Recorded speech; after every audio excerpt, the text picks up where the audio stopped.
Hello guys and girls, welcome back to RC Cars UK. Now you'll be thinking, what on earth's going on the boat? This is so much going on here. What's happening? Right, so guys, this is a robbe marauder. So this is I think an early 90s boat. It could be late 80s, but I think because of the ABS hull, it is an early 90s model. So if I just put my hand up for size reference, it's fairly large. It's about 1 meter in length, just under. It's a scale super yacht. So if you followed my channel for many years, you may have seen that I am actually quite into my super yachts, my scale super yachts. I've had quite a few hulls over the years. Yeah, this one was just picked up today, locally. This has come out of a barn. So this has genuinely came out of a barn. The owner does not know the previous owner, the person who built it. So it's a complete restoration project. So this should be fun. So it's an RC boat restoration project, this one. This will be floated out to sea maybe. Certainly in the estuary. You can see here by the wind blowing it, it is very lightweight. So if I just leave that, you'll notice it is very lightweight. It does have a little bit of damage. We've got some details peeling off here.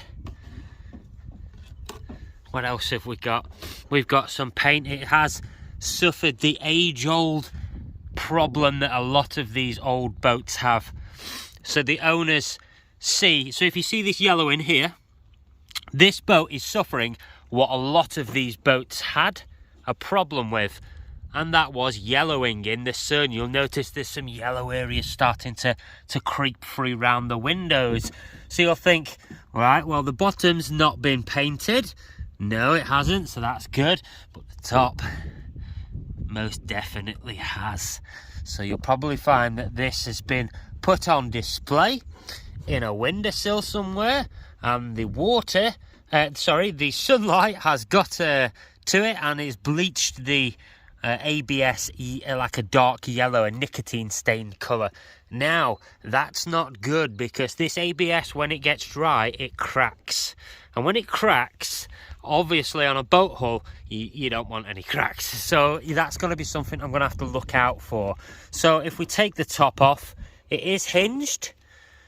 So if we see it is hinged there, we have got a whacking great big brushed motor. So if I just grab that again, that must be going on a 900 to 1000 class motor right there. It looks to me like it's been repurposed out of a drill, perhaps, that, with this chock block arrangement here and that 40 volt cap on the back of it.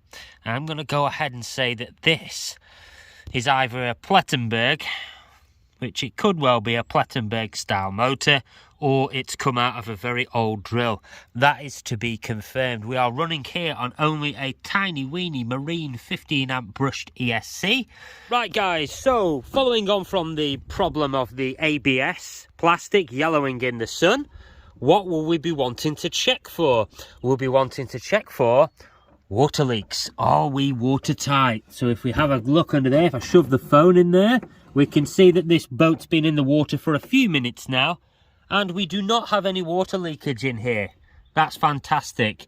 Now you have got to be careful, because a lot of these early ABS boats, like the 90s ABS boats, were double skinned hulls. Especially the Kyosho range and the Graupners and stuff like that, they tended to have, the Jetstream ones, they tended to have a double skinned hull. Now this is single skinned on the sides, and on the bow and on the bottom here, it is a double skin. So I'm just being conscious, but I can't feel any significant weight increase in here. And when I look inside, everything to me looks pretty darn dry. So that's a good sign. That's one of our major hurdles to overcome when you're restoring a boat. Is it watertight? Yes, it does appear to be watertight. That is fantastic. That means we can start to concentrate on the funner things. So being motor, electronics, sorting out this shabby exterior and stuff like that. It's clearly been out on the water at some point, because if you notice, we've got some advanced oxidization there of what looks like maybe a copper or a steel rod. and that's obviously been because it's been exposed to water at some point. Not a problem. I mean, at least it's been used. I don't like models that they've sort of just been sat on a shelf. They're great, I suppose, but in some ways it's a crying shame. Now up here you'll notice something quite fun. So if I mounted a GoPro or an old phone here, I could have a great view out at the waves, and I could even have some live steering going on here, couldn't I? And a little man sat here, and we could video him, put it on the super wide angle, and we could video him perhaps. We're going to have to get some ballast in here as well, and there's going to be some deck pieces need repairing out of wood. I mean, whoever built it did a good job. It's just in need of love, so it needs a bit of work on it. But the base is there. It has a whacking great prop on it. I don't know if you can see the size of that prop, but I know it's hard to judge from there. But with it being as big as that rudder, I'd say that prop's probably 1.5 inches across. And I know it's only a 2-prong prop, but still. And that rudder should give you a good idea what age it is there. That's an early 90s brass rudder, that. So yeah, thanks for joining me today on this glorious day, watching me unbox this little boat. Well, I say little, it's quite large, but unboxing this little pleasure craft super yacht boat, the Robbe Marauder restoration project. Thanks very much for watching, guys. Keep tuned, because you'll see some videos from this quite soon, and also some other videos as well. Cheers, guys. Thanks for watching.